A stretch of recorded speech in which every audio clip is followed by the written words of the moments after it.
모두 합장하시기 바랍니다. 행복 시작 불행 끝. 행복 시작 불행 끝. 성공 시작 실패 끝. 성공 시작 실패 끝. 신의 행정에 오심을 환영합니다. 아미타불. 오늘은 여러분들과 부처님에 대해서 더 공부를 하도록 하겠습니다. 이제 오늘은 사찰의 구조에 대해서 잠깐 설명을 하고 부처님이 어떤 분이신가를 말씀을 드리겠습니다. 여러분들이 모든 사찰에 가면 한국에는 그 대웅전이라고 하는 법당이 있습니다.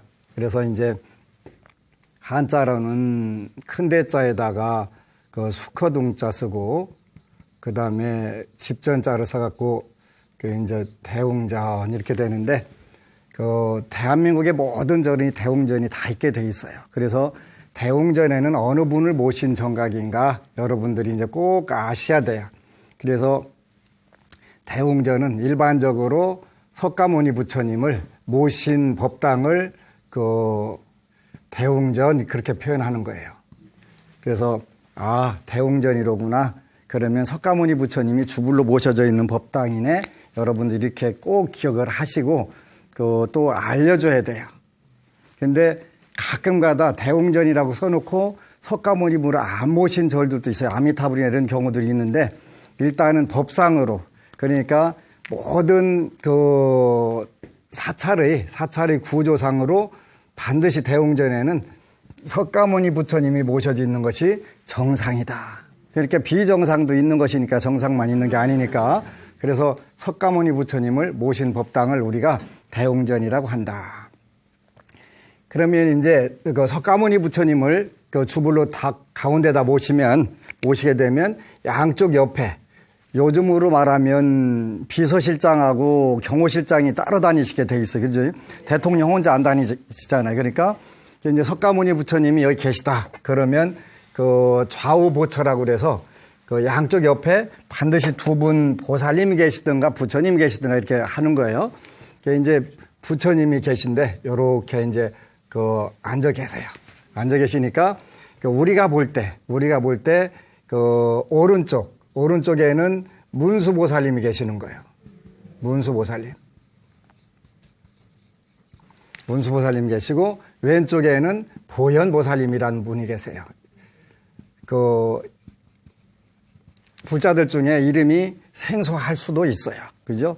그래서 문수보살님은 그 지혜를 상징을 해요. 지혜를. 그러니까 그 비서실장 되시는 거고, 그 보현보살님은 행으로 보여주시는 분이니까 그 우리가 대행보현보살 그러니까 요는 그 경호실장이 되시는 것이고, 그래서 지혜와 그 실천을 상징을 하는 분들인데 이런 분이 대웅전에는 삼존불 이렇게 여기 이제 세 분이니까 삼존 세 분의 높은 분이다 이렇게 이제 그 얘기를 하는 거예요. 그래서 대웅전에는 석가모니 부처님이 모셔져 있는데 그 원래 법상으로 그 우리가 볼 때 오른쪽으로 부처님의 왼쪽에는 문수보살님이 계시고 오른쪽에는 보현보살님이 계신다. 근데 어느 절 가보니까 대웅전이라고 안 쓰고 여기다 글자를 하나 더 추가를 했어요. 그 대웅보전 이렇게 그 쓴 경우가 있어요. 이제 보배 보자를 써가지고 그 똑같이 이제 전 이렇게 써가지고 대웅보전. 그러면 그 대웅전하고 대웅보전하고는 다르니까 글자가 하나 더 추가된 거예요.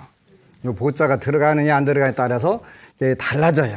어떻게 달라지냐면 그 평소에는 석가모니 부처님을 중심으로 해서 보살님들이 두 분이 이렇게 그 좌우에 계신데 대웅보전하게 되면은 여기에 그 문수보살님 자리에 약사열의 부처님이 들어가세요. 약사열의 불. 그러니까 부처님이 그 계시기 때문에 요때는 그 불 요렇게 보전 그렇게 표현해요. 보전. 그러면 요 보현보살 자리에는 아미타불이 들어가세요. 아미타불. 그래서 요 보현보살하고 문수보살은 요 세 분을 우리가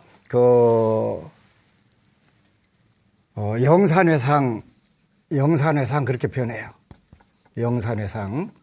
영산회상의 삼존불은 석가모니 부처님과 문수보살, 보현보살. 왜냐하면 인도의 영축산에서 부처님께서 법문을 하신 그걸 생각을 해서 영산회상 줄여갖고는 한자로 이렇게 영산회상 이렇게 표현하는 거예요. 그런데 여기에 석가모니 부처님이 들어가면서 약사리 부처님이 들어가시고 아미타불이 들어가면 이때는 이름이 달라져요. 삼세불 그렇게 하는 삼세불. 그러니까 요는 부처님이 전부 다 좌우보처로 계시기 때문에 삼세불이라고 한다. 그래서 석가모니 부처님을 중심으로 약사일의 부처님과 아미타불 모셔져 있다. 그래서 여러분들이 이제 절에 가서 딱 아는 척해도 괜찮아요. 예? 아는 척해도. 근데 석가모니 부처님은 근데 우리나라에만 가끔 가다 그런 경우가 있는데 대웅전이나 대웅보전 써놓고서 석가모니 부처님이 안 모셔져 있는 경우들도 있어요. 그러면 그거 어떻게 구분하냐? 골치 아프네. 그죠? 그래서 이제 석가모니 부처님은 반드시 이제 부처님들의 모습은 뭘로 표현하냐면 이걸 우리가 손이라고 하네. 손을 한자 표현하면 손수자 섞고 수인 이렇게 표현해. 그죠? 손의 모습으로 수인으로 구분을 한다. 그래서 대웅전이고 대웅보전 가기는 갔는데 손 모습이 좀 이상하네. 그러면 이제 거기에 따라서 아닐 수도 있긴 있는데 일단 원칙은 그렇게 되는데 원칙을 잘 모르거나 그 절의 전통이 어떻게 다르거나 이럴 경우에는 다른 부처님이 앉을 수 있는데 석가모니 부처님은 일반적으로 세 가지 형태의 손 모습을 보이게 돼 있어요. 하나는 수행할 때 하셨던 선정인. 그래서 이렇게 하고 계신 경우 있지. 요거는 석가모니 부처님만 하시는 게 아니라 비로자나 부처님도 하실 수 있고 아미타불도 하실 수가 있어요. 근데 이제 아미타불이 하실 때는 요 손가락을 요렇게 안 하고 이렇게 하거나 이렇게 하고 있어요. 그래서 요렇게 손가락 하나 접었네. 그러면 아미타불이 되는 건데 이제 오늘은 아미타불 말씀드리는 게 아니라 석가모니 부처님이니까 석가모니 부처님은 이걸 선정인. 우리가 좌선할 때 이렇게 앉아 있으니까 이걸 우리가 선정인이라고 한다.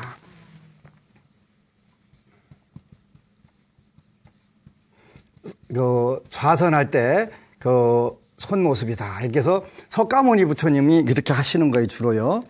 그렇게 하고 그다음에 이제 드라마 붙다 보면은 보리수 밑에서 이제 항마 그러니까 마왕 파순하고 싸움을 하는데 그때 이제 석가모니 부처님께서 딱 앉은 자세에서 오른손을 딱 땅을 짚어갖고 무릎에다 이렇게 다 올리세요.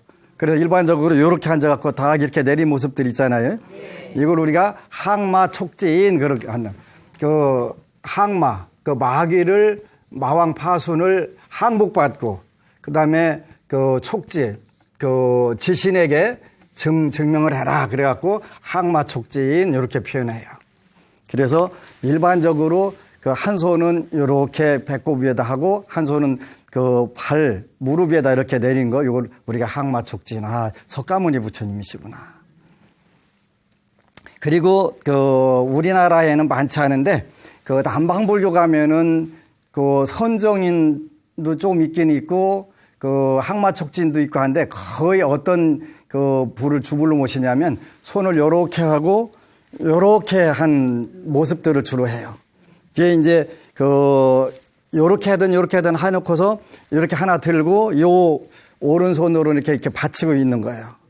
요걸 우리가 요렇게도 하고 또 요렇게도 하고 이렇게 하는데 일자는 요렇게 받치는 형태로 지니는데 요걸 우리가 뭐라고 하냐면 설법인 그런 설법인. 부처님께서 법을 설하실 때는 요렇게 사인을 보낸 거예요. 야구 선수들 감독하고 선수하고 또 포수하고 사인하잖아요. 그것처럼 이때는 이런 모습이구나. 그거는 우리가 설법인. 설법 하실 때 그리고 남방불교는 주로 이 설법인을 많이 하고 계시는 쪽으로 해요. 그래서 이렇게 이제 두 손가락으로 오른손으로 왼손 이렇게 받쳐주는 형태를 지닌다. 요 앞으로 보여주고 손바닥을 앞으로 보여주고 오른손은 자기 쪽으로 약간 이렇게 이런 쪽으로 많이 하고 계세요. 우리 야광선은 주불이 이렇게 하고 계신데 설법인 우리는 법문하는 절이다 이런 뜻으로 그래서 이렇게 이제 선정인을 하고 계시거나 항마촉진하고 계시거나 설법인을 하고 계신 분을 우리가 일반적으로 대웅전에 모셔져 있으면 무조건 석가모니 불이 된다. 석가모니 불. 이게 이제 오늘부터 가가지고 잘 보고 있다가 딱 가가지고 이제 일러주는 거예요. 다른 사람. 나 오늘 배웠어. 그럼 써먹어야 되잖아요. 배우기는 배웠는데 누군지 몰라. 어떻게 하는 건지 몰라. 그러면 모르는 사람 잘못이잖아요. 그죠? 그래서 여러분들이 절에 다니는 대로 딱 일러주고, 내가 오늘 이거 배웠다. 이렇게 해라. 그래서 대웅 보전에는 석가모니 부처님을 중심으로,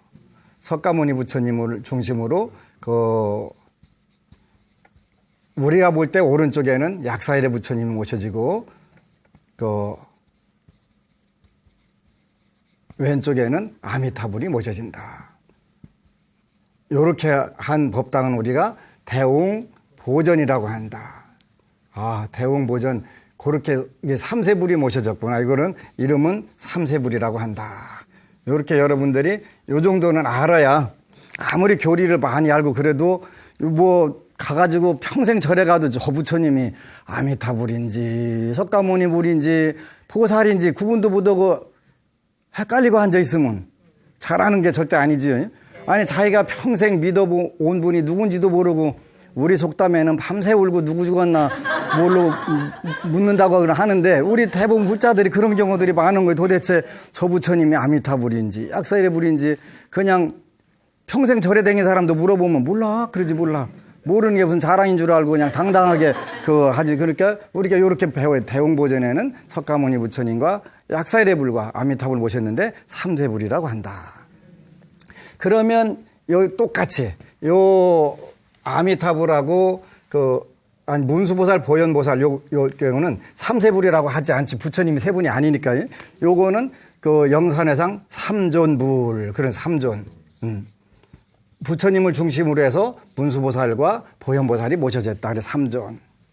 그래서 서방 삼성 또 동방 삼성 전부 다 삼존불로 이렇게 모셔지는 경우들이 많다. 근데 오늘날 한국은 주로 이제 석가모니 부처님 옆에다가 관세음보살 모시고 또 여기다 지장보살 모시고 이렇게 돼 있는데 요거는 일단 법상에는 절대 안 맞는다. 법상에 절대 안 맞는다. 그럼 이게 안 맞으면 혼란이 오는 거예요. 혼란이. 왜냐하면 남의 팔 갖다 붙여놓은 거고 똑같은 거 돼가지고 그래서 일단은 무조건 석가모니 부처님 모셔놓으면 여기다가 문수보살, 보현보살이 들어가든가 약사일의불, 아미타불이 들어가야 되고 그 다음에 그 옆에다가 관세음보살, 지장보살 모시는 게 맞다. 이렇게 해야 되는 거예요. 그래서 이런 부분들을 여러분들이 이제 절에 가서 이제 유심히 보는 거야. 이렇구나. 복습을 해가지고 이제 누구 하나 오면은 가족들 데리고 자녀들 데리고 와서 오늘은 대웅전에 대해서 설명해 주겠다. 이렇게 자랑하고 아는 척하는 기쁨도 있잖아요. 그지? 네, 아는 척하는 기쁨이 얼마나 좋은데. 그렇게 그러고 본인이 안다는 거에 대해서 참 좋은 거예요. 그래서 이제 이렇게 대웅전 우리 부처님을 대웅이라고 하는데 위대한 사나이죠. 위대한 사나이. 이게 수컷동자니까 위대한 수컷이네. 그지? 그래서 이제 드라마부터 첫면에 보면은 위대한 영혼이 오신다. 그 다음에 우주의 아버지다. 요게 우리가 삼계도사 사생자부 우리나라만 있는 얘기가 아니라 이미 인도에서 석가세존이 오실 때 그때에 부처님을 위대한 영혼이 오시고 우주의 아버지가 오신다. 이렇게 표현을 했단 말이에요. 그래서 지난 시간에 부처님의 10가지 명호에 대해서 설명을 해드렸는데 오늘은 부처님께는 어떤 능력이 있어서 우리가 부처님을 의지하고 믿고 따를 수가 있나. 그래서 이제 그걸 우리가 부처님의 덕. 그래서 불덕. 부처님은 우리가 믿고 따를 만한 덕이 있으시다. 그래서 이제 이 덕 중에서 대표적인 것이 18 불공법. 그래서 18가지 모든 중생이 절대 따라갈 수 없는 그런 그 특별한 능력이 있으시다. 그래서 어느 분은 부처님은 인간이고 신도 아니고 그러는데 그 모든 인도의 경전 보면은 신들이 부처님을 전부 믿고 옹호를 하는 거예요. 그래서 신들이 믿는 종교가 불교가 되는 거예요. 그 신이 위대한 능력이 있는데 제석천이나 대범천이 우리 그 법당에 가면은 그 왼쪽에 주로 화엄성중 탱화가 있는데 그 탱화에 보면은 그 104위의 신들이 늘 부처님을 옹호하고 다니시는 거예요. 그래서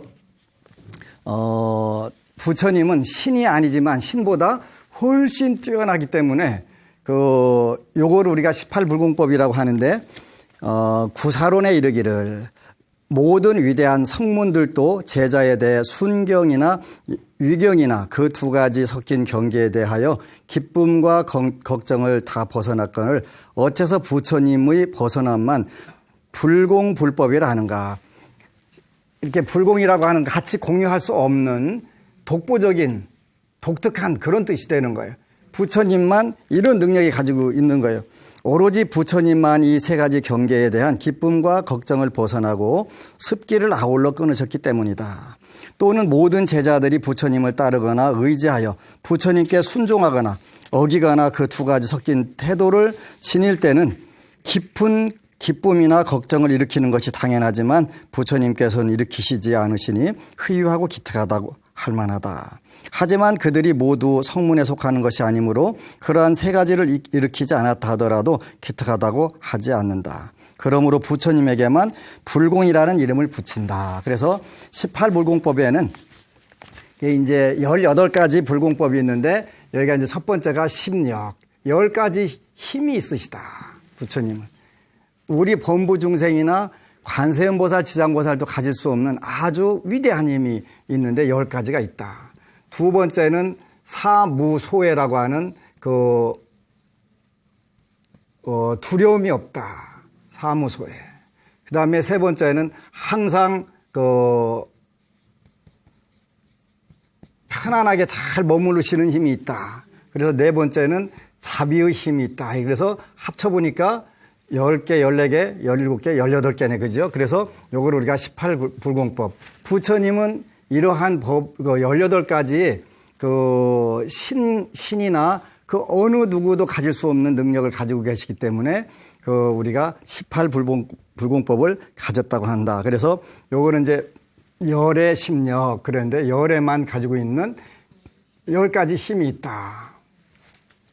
굉장히 중요한 거예요. 오늘날 서양에서 엄청나게 불교가 뜨고 있더라고요. 그죠? 그래서 이제 초보자들에게는 잘 맞는 책은 아닌 것 같은데, 근데 기초교리 달라이 라마의 불교 강의인데 읽어보니까 와, 서양 사람들이 우리보다 훨씬 심도 있게 불교 공부를 하는구나.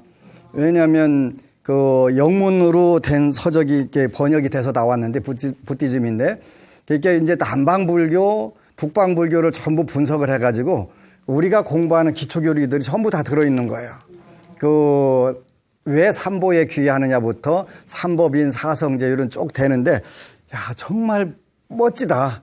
그래서 이제 영문판도 좀 다 구해다 놓고서 이거 같이 공부를 해야 되겠다. 그래서 달라이 라마의 불교 강의 참 전문 서적이면서도 정말 우리 불자들이 좀 읽고 좀 공부 좀 해야 되겠다. 대한민국 불자들은 너무 무식해가지고 어디 얘기를 할 수가 없어. 그지? BTN 시청자만 빼고 시청자만 빼고. 그래서 이게 이제 열의 심력이라고 하는데 부처님만 가지고 있는 10가지 지혜의 힘이 있다.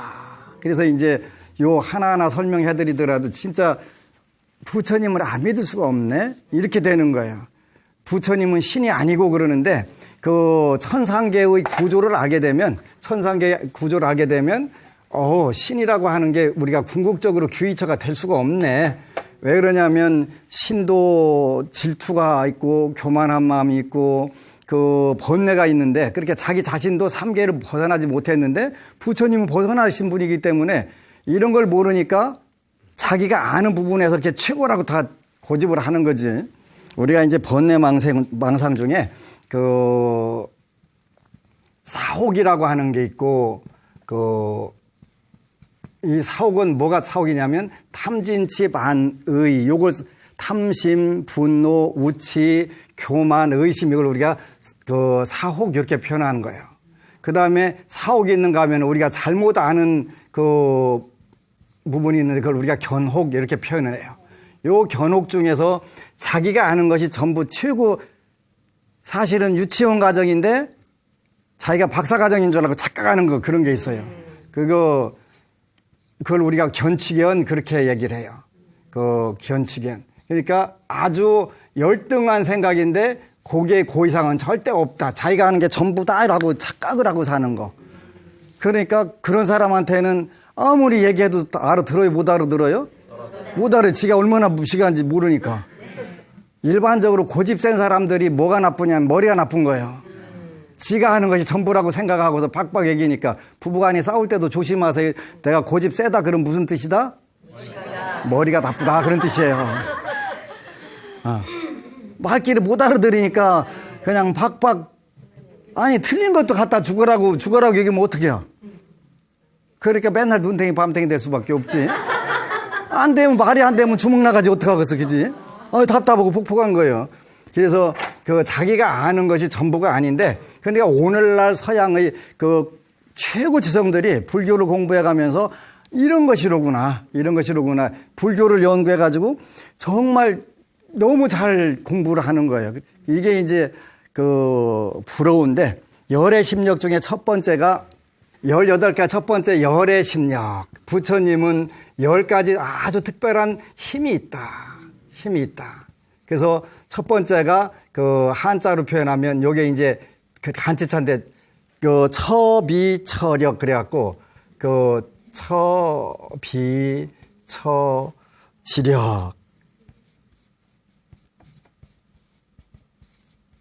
이게 무슨 뜻이냐면 이거는 이제 세 가지 이름이 있는데 그 이치와 이치 아닌 것을 모두 다 아는 거예요. 과거 부처님들의 훌륭한 지혜를 얻어 법륜을 굴리며 대중을 향해 사자오를 통하는데 그곳이 옳은 것인가 그른 것인가를 틀림없이 안다. 그래서 이제 기도를 하다 보면은 불자들이 그 본인이 원하는 것을 안 들어주고 다른 거 들어준다고 엊그제 부산에 어느 불자가 그런 말씀을 하더라고요. 늘 지나고 보면 본인이 기도해서 지나고 보면 그 당시 기도하는 당시에 제일 소중하고 급한 것부터 들어주셨는데 그때는 내가 원하는 것은 이건데 왜 다른 거 다 주냐고 그래가지고 여태까지 평생 감사 기도를 한 번도 못했대. 너무 안타깝다고.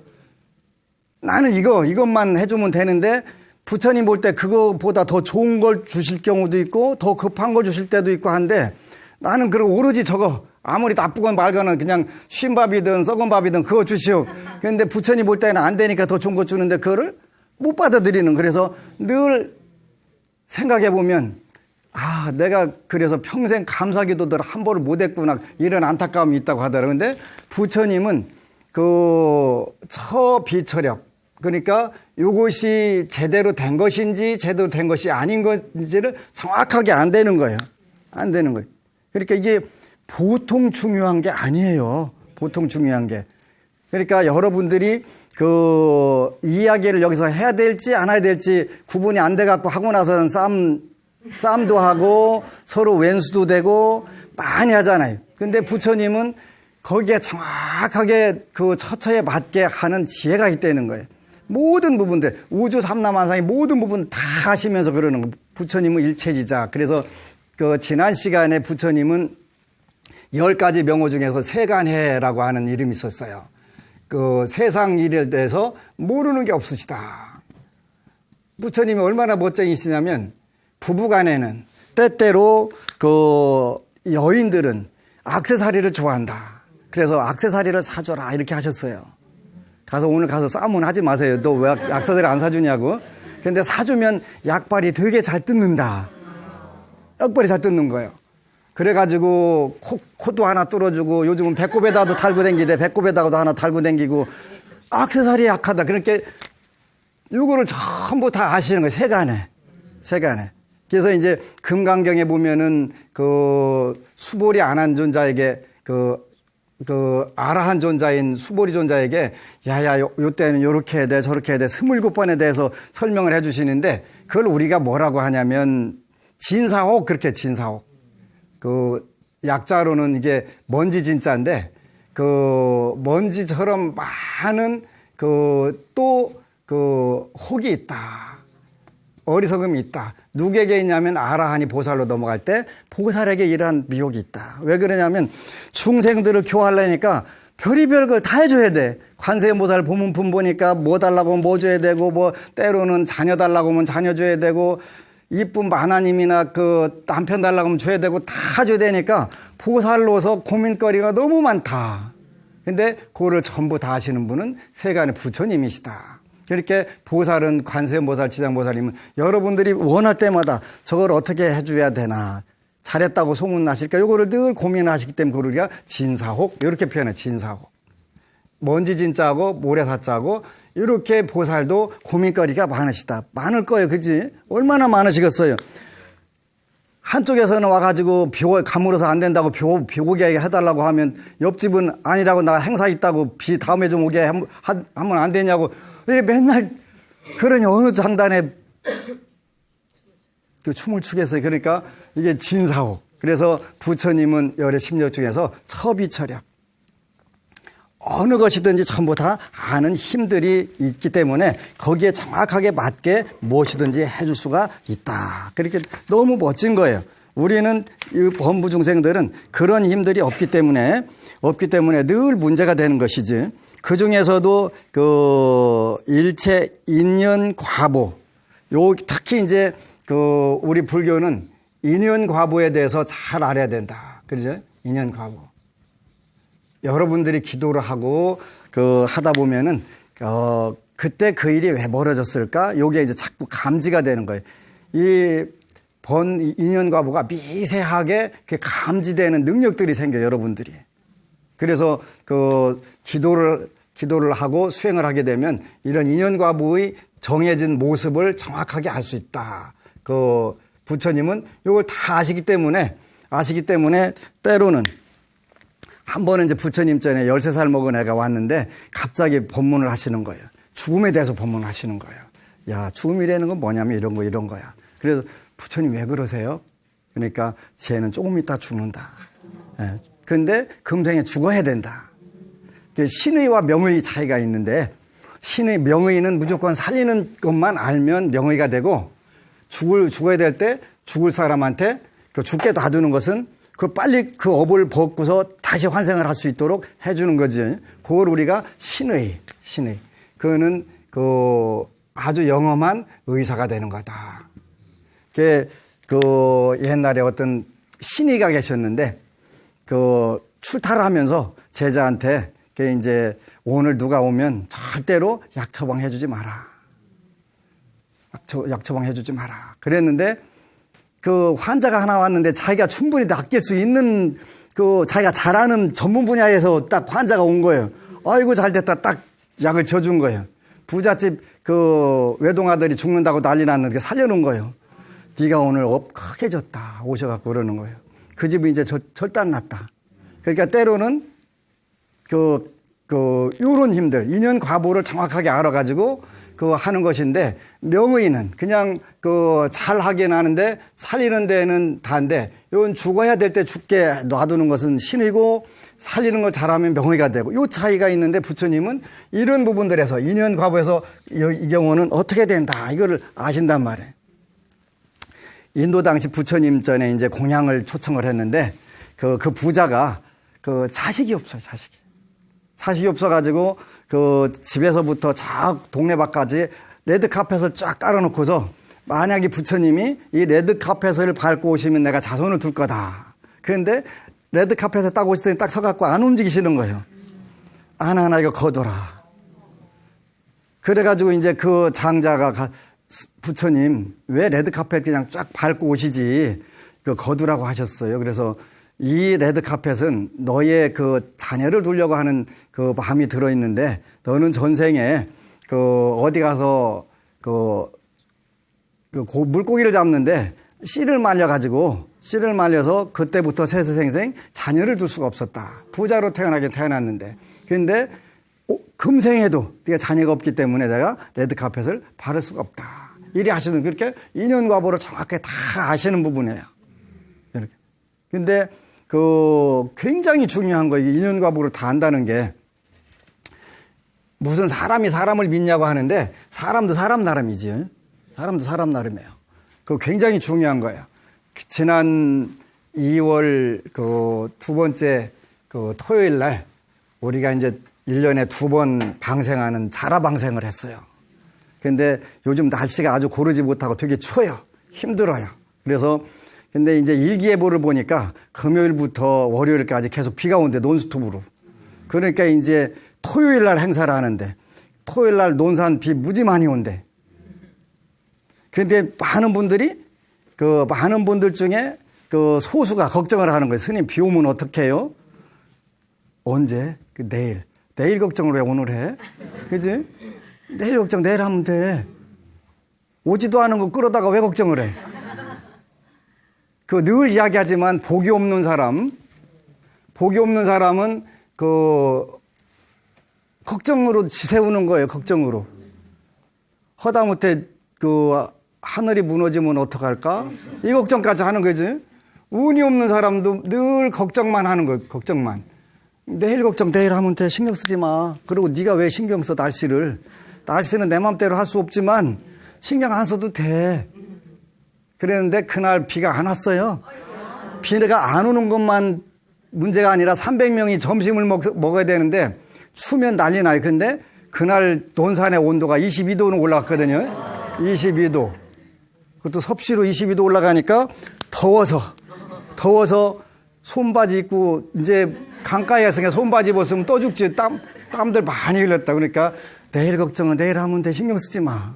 그리고 복이 있는 사람들은 어디 가도 넘어져도 돈을 주더라도 죽고 하지 그냥 절대 안 넘어지는 그러잖아요.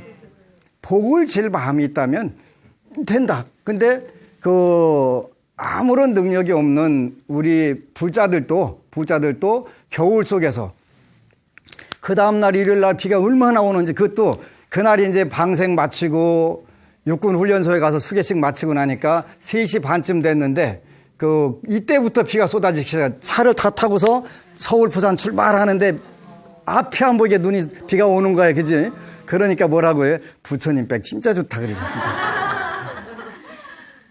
이런 게 이게 인연과보의 정상이고 날씨도 우리가 강력하게 원하는 마음이 있다면 얼마든지 천지신명이 감흥을 하셔갖고 바꿔주신다. 그래서 처비처력이라고 인연과보의 정상을 정확하게 알고 내가 복을 짓고자 하는 마음 또 만중생들을 위하고자 하는 마음이 있다면 틀림없이 천지신명이 다 감흥을 한다. 기도의 첫 번째 목표는 천지신명이 감흥을 하는 거예요. 그러니까 우리가 지금이야 죽순 수입에다 먹으면 되지만 옛날에는 눈밭에 가서 편찮으신 부모님이 죽순 먹고 싶다고 하니까 죽순 구할 방법이 없으니까 눈이 쌓인 대밭에 가서 통곡을 하니까 대나무 죽순이 올라오더라. 이게 천지신명에 감흥하는 거예요. 겨울에 잉어 먹고 싶다고 그래갖고 얼음바다를 가서 히프로 가서 녹히니까 거기서 잉어가 튀어나오더라. 이건 다른 녹일 방법이 없으니까 그때 히프로 갔다가 이렇게 옷 벗어놨고 녹이고 이게 천지신명에 감흥을 하는 거는 그러니까 우리가 기도를 하더라도 환경이 도와주지 않으면 천지신명이 도와주지 않으면 우리가 기도를 이룰 수가 없는데 이런 인연과보의 모든 것을 전부 다 아는 힘이 부처님에게 계시기 때문에 여러분들이 기도하더라도 다른 거 이루어졌다고 이 주둥이 이렇게 쭉 내밀을 필요가 절대 없다. 부처님께서 다 아시는 분이니까 너는 지금 그게 급한 게 아니야. 이거 급해. 이게 더 중요한 거야. 그런데 우리 중생들은 반야신경에 나온 것처럼 전도몽상된 그런 생각 갖고 살으니까 항상 자기가 보는 게 전부라고 생각하니까 거기다가 꿈꿔가면서 산단 말이지. 꿈속에 산. 네. 그렇게 이렇게 살으니까 전부 아무리 좋은 것 줘도 난리가 나는 거지. 그러니까 충청도 말로 환장하겠네 소리가 저절로 나오게 되는 거지. 환장하게. 그래서 첫 번째는 요게 이제 처비처 지력이라고 그래서 처비처 지력. 요 첫 번째는 요런 힘이 있다. 열의 심력 중에 이거 열의 심력만 하려고 해도 며칠 걸리게 생겼네. 큰일 났네. 그래서 이제 인연과보를 아는 힘이 있고 두 번째는 이숙지력 그랬네, 그지? 이숙지력. 요거는 한자로는 우리가 행동, 그 다음에 그 다음에 이숙. 읽기는 읽는데 결과가 반드시 그렇게 다 오는 게 아니라 결과가 아무 관계 없는 것 같이 되는데 그러니까 업이 익으면 반드시 1대1 대응하는 것도 아니고 다르게 나올 수가 있단 말이겠지. 전혀 다른 결과로 나왔는데 그것이 뭐냐면 그 결과가 업이 익은 거예요, 익은 거. 익으면 이숙 달라지게 나온다는 뜻이에요. 달라지게. 그걸 모르게 되면 그러니까 물론 까르마의 법칙이 세 가지가 있는데 지나가는 사람 눈탱이만 죄다 골라 때리면 다음 생에 자기 눈탱이 여기에 문제가 생기는 거게 되고 입으로 업을 많이 치면 입을 못 쓰거나 또는 하는 일마다 남 해롭게 하거나 이런 업을 받는 것을 우리가 까르마의 법칙에 기관의 법칙 그래가지고 음식을 폭식하거나 이런 사람들은 그 다음에 위가 나쁘게 태어나고 눈으로 입으로 지은 업이 많으면 그거를 활용을 못하게 되고 이렇게 되는 우리가 기관의 법칙. 그러니까 자기가 과도하게 써먹고 잘못 써먹은 경우에는 반드시 문제가 생긴다. 그래서 기관의 법칙. 이것만 있는가 하면은 상징의 법칙. 에드가 케이시의 윤회의 비밀에 보면은 전생에 장군을 하면서 임금을 하면서 많은 사람들을 살상을 하니까 그 다음에 피를 흘리게 만들었는데 본인이 피 흘려가면서 죽는 게 아니라 빈혈증으로 괴로움을 당하더라. 그래서 상징적으로 어떤 문제가 발생해서 괴롭게 되더라. 그래서 자기가 잘못 활용한 기관이 고장나는 경우 상징적으로 받는 경우 그 다음에 부메랑의 법칙이 있더라. 부메랑의 법칙. 네. 그래서 요런 돌아와서 그대로 자기 먼저 때리고 업이 현실적으로 일어나더라. 이런 까르마의 법칙들이 있더라. 그렇게 업은 내가 꼭 지었다고 해서 반드시 바로 그 현장에서 똑같은 결과가 오는 게 아니라 있기는 있는데 다른 결과로 나타나더라는 거예요. 다른 결과로. 우리는 그걸 모르니까 내가 전생에 뭔 잘못을 이렇게 했는데 금생에 이렇게 고통받는디야? 애감저 그지? 근데 부산의 어느 법우가 열심히 기도를 하니까 남편이 이제 백수인데 일반적으로 백수가 좀 고분고분하고 집에 가면 집안 청소도 해놓고 하면 좋은데 그런 걸 한 해도 안 해놓고 만화님 죽어라고 밖에 나가서 일 갔다 오면 밥도 하고서 가만히 앉아서 받아먹는 거야, 그지? 너무 열받아갖고 내가 전생에 저 왼수를 왜 만났나 이제 기도를 하다 보니까 어느 날 전생에 보인 거예요. 전생에는 거꾸로 했더래. 자기가 백수로 그렇게 했더라는 거예요. 그걸 보고 나서부터는 내가 빚 갚으러 왔구나. 그래가지고 빚 갚으러 온 걸 우리가 토채 그러는 거, 토채.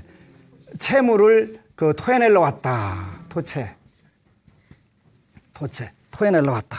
그래서 그다음부터는 열심히 잘 해주니까 그냥 전에는 그냥 한 대 톡 때리고 싶은데 아이고 전생에 나한테 빚 받으러 왔으니까 당당하게 그렇게 잘 앉아가지고 뭐 가지고 와라 다 시키셨구만요. 그래서 고맙습니다 하고서 그다음부터 열심히 해주니까 어느 날 남편이 나 힘들어갖고 노는데 힘들어갖고 일 가야 되겠다고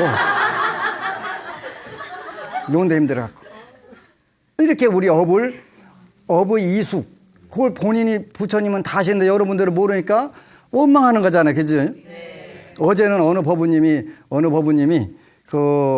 제가요 임신이 안 돼갖고 염소 고기를 많이 먹어갖고 아들을 둘 낳았는데요.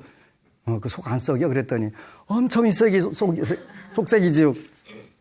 그러니까 우리가 그 내 새끼 낳자고 남의 새끼 잡아다 먹었는데 그 어부의 안 받으면 비정상이지.